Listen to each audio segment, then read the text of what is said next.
Hey everybody, welcome to Thistlehawk Homestead.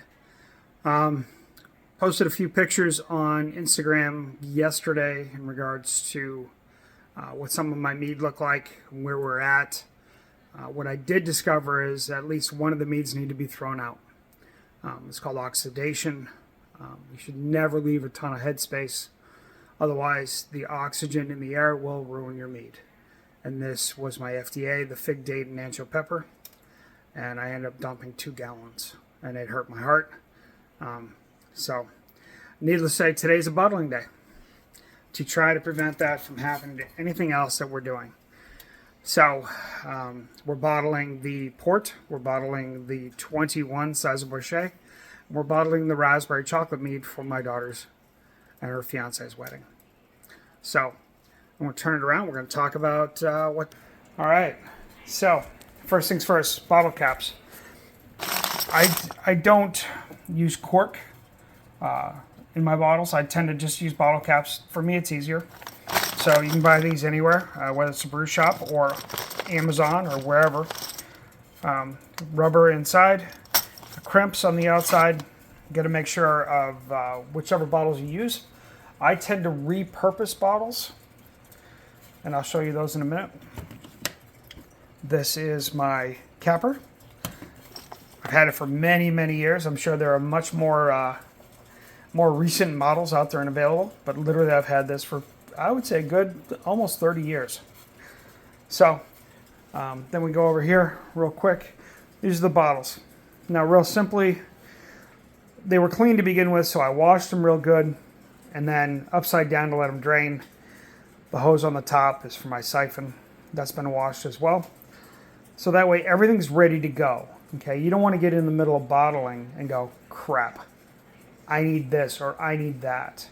You want everything done and ready so you can just sit there and take care of your bottling. Nobody likes to bottle, okay? Unless you're using kegs, it is the bane of anybody's existence. And someday I will be going to kegs, all things willing, okay? So we've got that. Over here we've got the two. This is the sizer and the raspberry chocolate. The port's already been put over here into my bucket. And as you can see, I've got a spigot on the bottom, and literally we wash the bottles, put them up to the spigot, fill it within an inch from the top, cap it, done. Okay.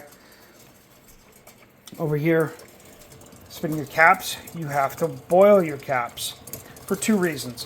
One is sanitation, and the other, you want to soften that rubber that's on the inside to allow you to create a good seal so it doesn't go bad or oxidize anymore while it's in storage. Okay?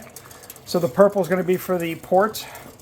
The red here is for the raspberry chocolate. And then the gold over here is for the Thistlehawk. And we should be good to go.